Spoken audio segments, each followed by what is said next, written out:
నా పేరు doctor CL Venkatrao. నా సెల్ నంబరు, వాట్సాప్ నంబరు 9848055806. నా సెల్ నంబరు, వాట్సాప్ నంబరు 9848455806. నేను గతంలో 7 సంవత్సరాల పాటు మెడికల్ కౌన్సిల్ ఆఫ్ ఇండియా సభ్యుడిగా పనిచేశాను. ఆనాటి మెడికల్ కౌన్సిల్ ఆఫ్ ఇండియాకి పేరు మార్చి నేషనల్ మెడికల్ కమిషన్ అన్నారు. ఈరోజు ఎంబీబీఎస్ అడ్మిషన్లు చేసేది, మెడికల్ కాలేజీల నిర్మాణము, అనుమతులన్నీ చేసేది మెడికల్ కౌన్సిల్ ఆఫ్ ఇండియా.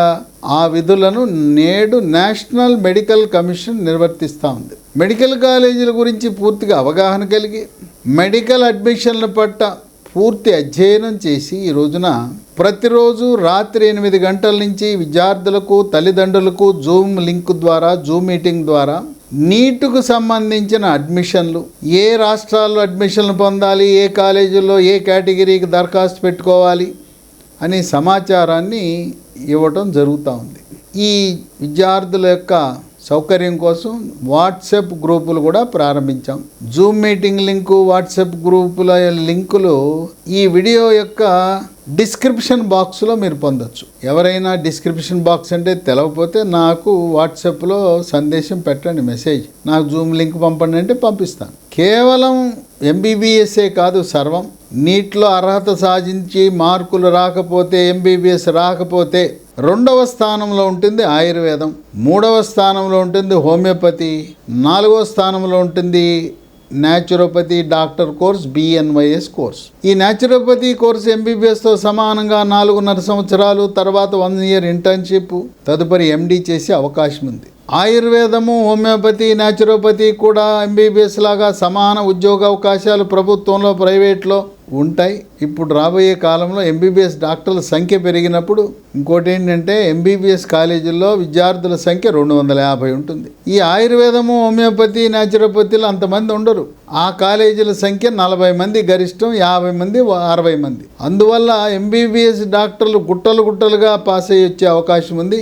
కానీ ఆయుష్ డాక్టర్లు అంత సంఖ్యలో అంతమంది ఉండరు. కనుక నిరాశ నిస్పృహ పడకుండా ఎంబీబీఎస్ రాకపోతే ఈ ఆయుర్వేదము, హోమియోపతి, న్యాచురోపతిలో చేరండి. న్యాచురోపతి ఎంసెట్ ఆధారంగా లేదా ఇంటర్మీడియట్ మార్కుల ఆధారంగా తెలంగాణలో, హైదరాబాద్లో, బేగంపేటలో గవర్నమెంట్ న్యాచురోపతి మెడికల్ కాలేజ్, ఆంధ్రప్రదేశ్లో గుంటకల్లు, బాపట్లలో private naturopathy and yoga medical కాలేజీలు ఉన్నాయి. ఇక్కడ 60 సీట్లు ఉన్నాయి. హైదరాబాద్లో, గుంటకల్లు, బాపట్లలో ఒక్కొక్క కాలేజీలో 100 సీట్లు ఉన్నాయి. ఇక ఇవేవీ రాలేదు. ఆడపిల్లలకు BSc నర్సింగ్ కోర్స్ చాలా బాగుంటుంది, బ్రహ్మాండం. మగపిల్లలు జారద్దు. సరే, ఈ మధ్య కొత్తగా వచ్చిన paramedical course BSc allied health sciences ఆంధ్రప్రదేశ్లో NTR యూనివర్సిటీ ఆధ్వర్యంలో, తెలంగాణలో కాళోజీ నారాయణరావు యూనివర్సిటీ ఆధ్వర్యంలో ఎంసెట్ ర్యాంక్ ఆధారంగా, ఇంటర్మీడియట్ మార్కుల ఆధారంగా సీట్లు కేటాయిస్తారు. ఈ పారామెడికల్ కోర్సులో కన్నుకు సంబంధించింది చదవద్దు, చెవుకు సంబంధించింది వద్దు, మెడికల్ రికార్డ్స్ వద్దు. ఈ 3 కూడా మనకు ఉద్యోగ అవకాశాలు తక్కువ. ఇక మిగతా ఏ కోర్స్ ఏదైనా కూడా బ్రహ్మాండం. రాబోయే 30 సంవత్సరాలకి తిరుగులేదు ఉద్యోగ అవకాశాలు, జాబ్ గ్యారంటీ. ఇక్కడే కాదు, గల్ఫ్కి వెళ్ళటానికి, పాశ్చాత్య దేశాలు, అమెరికాకు వెళ్ళడానికి కూడా అవకాశం ఉంది. BScతో ఆగాల్సిన పని లేదు. BSc అలైడ్ హెల్త్ సైన్స్ చదవండి, MSc చదవండి, PhD కూడా చేయొచ్చు. ఈ విధంగా ఎవరూ నిరాశపడద్దు. చాలామంది ఎంబీబీఎస్ అని వేలాడుతుంటారు. ఎంబీబీఎస్ కోసం లాంగ్ టర్మ్ అంటారు. లాంగ్ టర్మ్కి వెళ్ళనే వద్దు. లాంగ్ టర్మ్కి వెళ్ళటం అవివేకము. మీకు వచ్చిన మార్కులతో నీటు పాస్ అయినా, నీటు పాస్ అవ్వకపోయినా నన్ను అడగండి, ఏ కోర్స్ చదవాలో చెప్తాను. మీకు బంగారు భవిష్యత్తు ఉంటుంది. ఎంబీబీఎస్ చదివిన వాళ్ళతో సమానంగా వాళ్ళకంటే కూడా మెరుగైన అవకాశాలు ఉంటాయి. సరే, ఎంబీబీఎస్ ఫ్రీ సీట్ రాలా.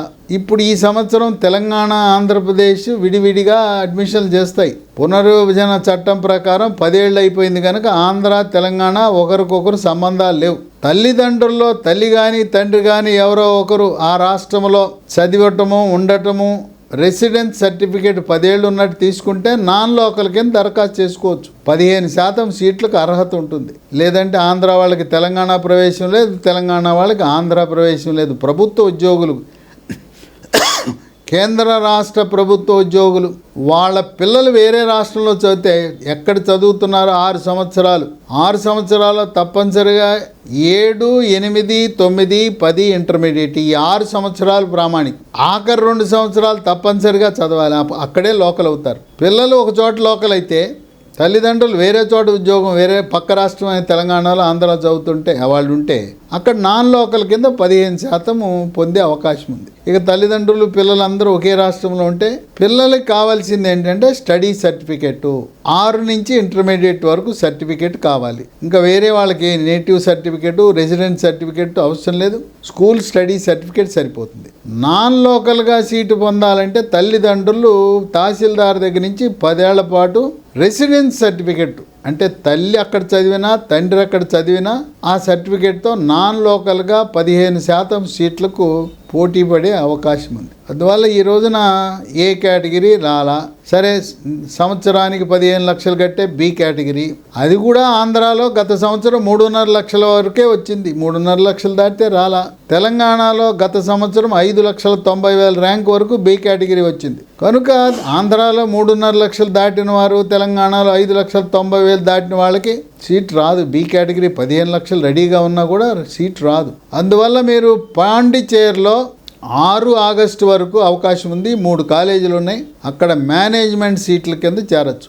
ఆంధ్ర తెలంగాణలో గవర్నమెంట్ సీట్ని కాంపిటెంట్ అథారిటీ కోటా సీట్ని ఏ కేటగిరీ అంటాం, మేనేజ్మెంట్ పేమెంట్ సీట్ని బి అంటాం, ఎన్ఆర్ఐ సీట్ని సి అంటాం. ఇది ఆంధ్ర తెలంగాణ దాటితే ఇతర రాష్ట్రాల్లో ఏ లేదు, బి లేదు, సి లేదు. ఒకటి గవర్నమెంట్ సీటు, దాన్ని కాంపిటెంట్ అథారిటీ సిక్యూ అంటారు. సిక్యూ అంటే competent authority quota. Next management 15 లక్షల సంవత్సరానికి కట్టేది మేనేజ్మెంటు. మూడోది 20 నుంచి 25 లక్షలు 30 లక్షల వరకు సంవత్సరానికి కట్టేది ఎన్ఆర్ఐ. డీమ్డ్ యూనివర్సిటీలు 52 ఉన్నాయి. ఇవన్నీ కూడా ఆల్ ఇండియా కౌన్సిలింగ్లో మాత్రమే అడ్మిషన్లు జరుగుతాయి. రాష్ట్ర ప్రభుత్వాలకు డీమ్డ్ యూనివర్సిటీకి సంబంధం లేదు. డీమ్డ్ యూనివర్సిటీలో రిజర్వేషన్లు ఉండవు, అందరూ ఏకపక్షంగా ఒకే ఫీజు కట్టాల్సి ఉంటుంది. ఆ డీమ్డ్ యూనివర్సిటీలో సంవత్సరానికి కనీసం 20 లక్షలు కడితేనే అడ్మిషన్లు లభిస్తాయి. ఎస్సీ, ఎస్టీ, బీసీ రిజర్వేషన్ లేవు, స్థానికత అనేది లేదు. భారత పౌరుడు ఎవరైనా కూడా, అలాగే ఎన్ఆర్ఐలు, ఓసీఐలు కూడా డీమ్డ్ యూనివర్సిటీలో దరఖాస్తు పెట్టుకోవచ్చు. దేశమంతా కూడా 4 రౌండ్లు నిర్వహించాల్సింది. అది సెంట్రల్ కౌన్సిలింగ్ అయినా 4 రౌండ్లు, రాష్ట్ర ప్రభుత్వం అయినా 4 రౌండ్లు.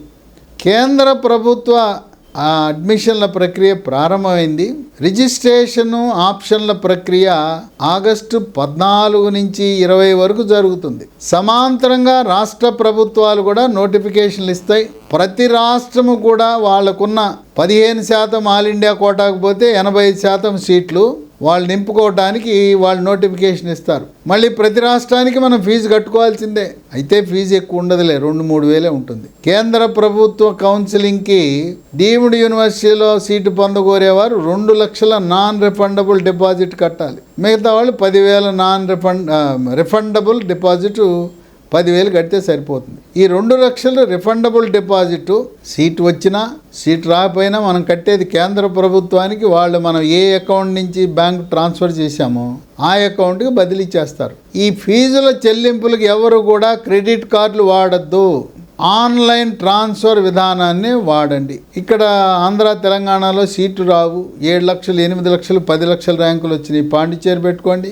ఉత్తరప్రదేశ్ నోటిఫికేషన్ పడగానే ఉత్తరప్రదేశ్, హర్యానాలో పెట్టుకోండి. 11, 12 లక్షలు వచ్చిన వాళ్ళు ఎన్ఆర్ఐ సీట్లు వస్తాయి. డీమ్డ్ యూనివర్సిటీలో వస్తాయి, లేదా ఇతర కాలేజీలో కూడా ఎన్ఆర్ఐ వస్తాయి. అర్హత సాధించిన వాళ్ళందరికీ ఎన్ఆర్ఐ సీట్లు వస్తాయి. అలాగే 3.5 లక్షల ఆంధ్రప్రదేశ్ వాళ్ళు, 5.9 లక్షలు దాటిన వాళ్ళు తెలంగాణ వాళ్ళు, పాండిచేరి, ఉత్తరప్రదేశ్, హర్యానాలో మీ అదృష్టాన్ని పరీక్షించుకోండి. 11, 12 లక్షలైన మొదటి రౌండ్లో దరఖాస్తు పెట్టి అప్లికేషన్లో మీరు ఆప్షన్ పెడితే మాత్రమే వస్తుంది. ఇక క్యాప్ కోటాలో, ఎన్సీసీ కోటాలో, స్పోర్ట్స్ కోటాలో వస్తుందని వాటి కోసం ఈఎస్ఐ వస్తుందని వేచి ఉంటే దాంట్లోనూ రాదు, మీకు దేంట్లోనూ రాదు, ఎటు కాకుండా అయిపోతారు. అంటే మార్కులు తక్కువ వచ్చిన వాళ్ళు 10 లక్షలు, 11 లక్షలు ర్యాంకులు వచ్చిన వాళ్ళు మొదటి రౌండ్లో సీటు పొందేస్తారు. మార్కులు అధికంగా వచ్చి మెరిట్ వాళ్ళకి సీట్లు ఉండవు. కనుక మీరు ఎన్సీసీ, స్పోర్ట్స్ కోటా, అట్లాగే క్యాప్ కోటా, ఈఎస్ఐని వాటి కోసం ఎదురు చూశారంటే ఆశాభంగమే మిగులుతుంది. ఇక ఇప్పుడు దివ్యాంగులు, పర్సన్స్ విత్ డిజబిలిటీ, పీడబ్ల్యూడి అంటారు, వికలాంగుల కోట. 5% ఉంటుంది. 1,08,000 ఎంబీబీఎస్ సీట్లలో 5% అంటే దాదాపు 6,000 సీట్లు దివ్యాంగులకు ఉంటాయి. దివ్యాంగులకి అర్హత సాధిస్తే చాలు మీకు సీట్ వచ్చేస్తుంది. అందువల్ల దివ్యాంగులు అదృష్టవంతులు. వాళ్లకు 12 లక్షల పైబడి ర్యాంకు వచ్చిన వారికి కూడా సీట్ వస్తుంది. అయితే ఆంధ్ర, తెలంగాణ రాష్ట్రాలు వీళ్ళు రాష్ట్ర ప్రభుత్వాలు మంజూరు చేసిన ఫిజికల్ హ్యాండిక్యాప్ సర్టిఫికెట్ చెల్లదు. ఇక్కడ సదరం అనే పద్ధతి ద్వారా గవర్నమెంట్ హాస్పిటళ్లలో మెడికల్ బోర్డు వాళ్ళు ఇస్తారు. వాటిని ఉపయోగించే అవకాశం లేదు. వాటిని మన రాష్ట్ర ప్రభుత్వం నిర్వహించే కౌన్సిలింగ్లో పెట్టుకోవచ్చు. ఒకటి మాత్రం జాగ్రత్తగా ఉండండి. మీరు నిజంగా దివ్యాంగులు కాకపోతే అన్నీ బాగా ఉండి సకలాంగులు, వికలాంగులను పెట్టుకుంటే ఇబ్బందులు పడతారు. ఎవరైనా ఫిర్యాదు చేస్తే మీ సీటు రద్దు. ఎంబీబీఎస్ పాస్ అయిన తర్వాత కూడా మీ డిగ్రీని ఉపసంహరిస్తారు. అదే కాదు, క్రిమినల్ కేసు నమోదు చేసి జైల్లో పెడతారు. కనుక సకలాంగులు దొంగ సర్టిఫికెట్, వికలాంగుల సర్టిఫికెట్ పెట్టున్నచో మీకు సీటు కొనసాగించరు. ఏ క్షణాన ఎప్పుడు బయటపడినా 2 ఏళ్ళు, 3 ఏళ్ళు, 4 ఏళ్ళ తర్వాత అయినా పోనీ ఎంబీబీఎస్ వచ్చి నువ్వు ప్రాక్టీస్ చేసుకున్న సమయంలో కూడా నువ్వు దొంగ సర్టిఫికేట్ పెట్టావు, అసలు నువ్వు వికలాంగుడివే కాదని తెలిస్తే మాత్రం నీ డిగ్రీ రద్దు చేసి ఆ డిగ్రీని వెనక్కి తీసుకుని మెడికల్ కౌన్సిల్లో రిజిస్ట్రేషన్ రద్దు చేస్తారు. ఇప్పుడు ఆల్ ఇండియా కోటాకి దివ్యాంగుల కోటాలో దరఖాస్తు పెట్టుకోవాలంటే ముఖ్యంగా ఎయిమ్స్లో లేదా 15% గవర్నమెంట్ కాలేజ్ కోటాలు పెట్టుకోవాలంటే దానికి ప్రత్యేకంగా ఆంధ్ర, తెలంగాణ విద్యార్థులు, దివ్యాంగులు మద్రాసు మెడికల్ కాలేజ్ చెన్నైకి వెళ్ళాలి. ఇది మద్రాసు సెంట్రల్ స్టేషన్ ఎదురుగుండానే ఉదయం 9 గంటలకి అక్కడ జనరల్ హాస్పిటల్ అని మద్రాసు మెడికల్ కాలేజ్ అని ఉంటుంది. మీరేం ఆటో కూడా ఎక్కాల్సిన అవసరం లేదు. స్టేషన్లో దిగండి, ఆ సబ్వే ఉంటుంది, సబ్వే ద్వారా వచ్చేయటమే. వచ్చి అక్కడ 9 గంటలకు వెళ్ళి 8 కూడా వెళ్ళొచ్చు. అక్కడ మీరు రిపోర్ట్ చేస్తే వాళ్ళు ఇచ్చిన మద్రాసు మెడికల్ కాలేజ్ వాళ్ళు ఇచ్చిన సర్టిఫికెటే ప్రామాణికం. వెళ్ళగానే పని అయిపోద్దని అనుకోబాకండి. మీరు ఈ సర్టిఫికెట్ కోసం వెళ్ళినప్పుడు 2-3 రోజులు ఉండటానికి మీరు ఏర్పాట్లు చేసుకుని వెళ్ళండి. ఎందుకంటే మెడికల్ బోర్డు అక్కడ రకరకాల మెడికల్ బోర్డులు ఉంటాయి. కన్నుకు ఒక మెడికల్ బోర్డు ఉంటుంది, చెవుకు ఒక మెడికల్ బోర్డు ఉంటుంది, మానసిక వికలాంగులకు ఒక మెడికల్ బోర్డు ఉంటుంది, అలాగే ఆర్థోపెడిక్ వాళ్ళకు ఒక మెడికల్ బోర్డు ఉంటుంది. ఇట్లా రకరకాల మెడికల్ బోర్డులు ఉంటాయి. మీకు ఒక్క రోజులో పని అవ్వదు. ఆ సర్టిఫికెట్ ఇప్పుడు నోటిఫికేషన్ వచ్చింది కనుక సోమవారం నుంచి 5 ఆగస్టు నుంచి మీరు పొందడానికి అవకాశం ఉంది.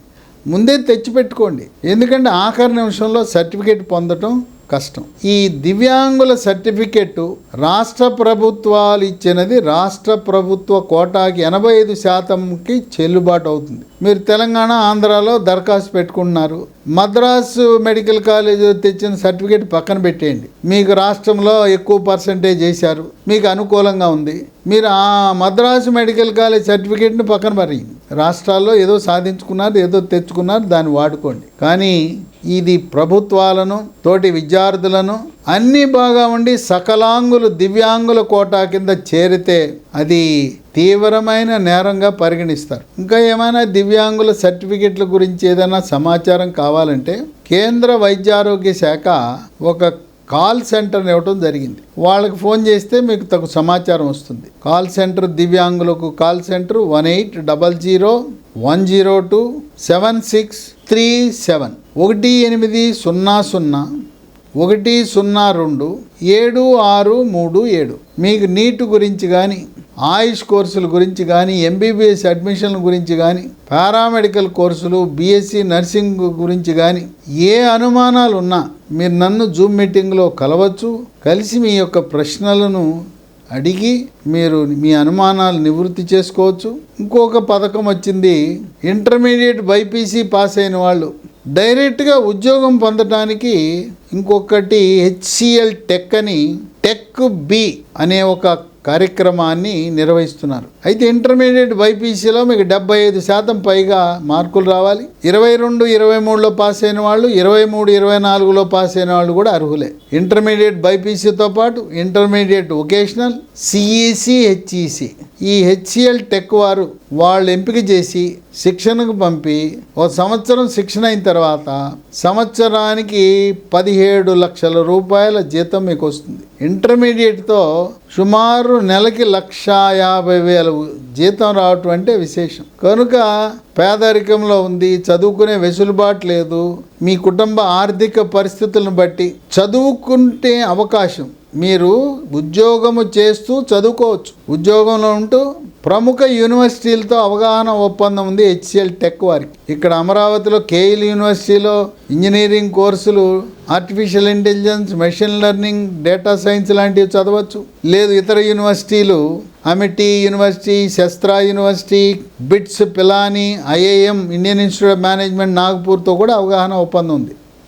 ఉద్యోగం చేస్తూ మీ తల్లిదండ్రులకు ఆర్థిక మద్దతు ఇస్తూ కుటుంబ పోషణ చేస్తూ బీటెక్, ఎంటెక్, పిహెచ్డి కూడా చేసే అవకాశం ఉంది. కనుక ఇంటర్మీడియట్ బైపీసీ చదివి సర్వము నీటే, సర్వము ఎంబీబీఎస్ అనుకునే పరిస్థితి లేదు ఈనాడు. ఇంటర్మీడియట్ లాంగ్ టర్మ్కి ఎవ్వడు వెళ్ళద్దు.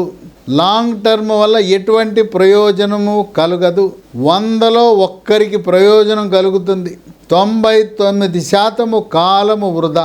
మీకు వచ్చిన మార్కులతో మీకు ఉన్న పరిస్థితులను బట్టి ఏ కోర్సు చదివితే బాగుంటుందో నన్ను అడగండి, మీకు సలహా ఇస్తాను. మీ యొక్క ఆర్థిక స్థితిగతులను బట్టి, కుటుంబ నేపథ్యాన్ని బట్టి మీరు ఏ కోర్సు చదివితే మీరు జీవితంలో చక్కగా స్థిరపడతారనే సలహా సంప్రదింపులు జూమ్ మీటింగ్ ద్వారా మీకు ఇవ్వటానికి సిద్ధంగా ఉన్నాను. కనుక తెలుగు రాష్ట్రాల్లో ఉండే దివ్యాంగులు 5 ఆగస్టు నుంచి మద్రాసు మెడికల్ కాలేజీకి వెళ్ళి వాళ్ళు ఇచ్చే సర్టిఫికెట్ పొంది ఆగస్టు 14 నుంచి జరగబోతున్న ఆన్లైన్ రిజిస్ట్రేషన్ ప్రక్రియలో పాల్గొనండి.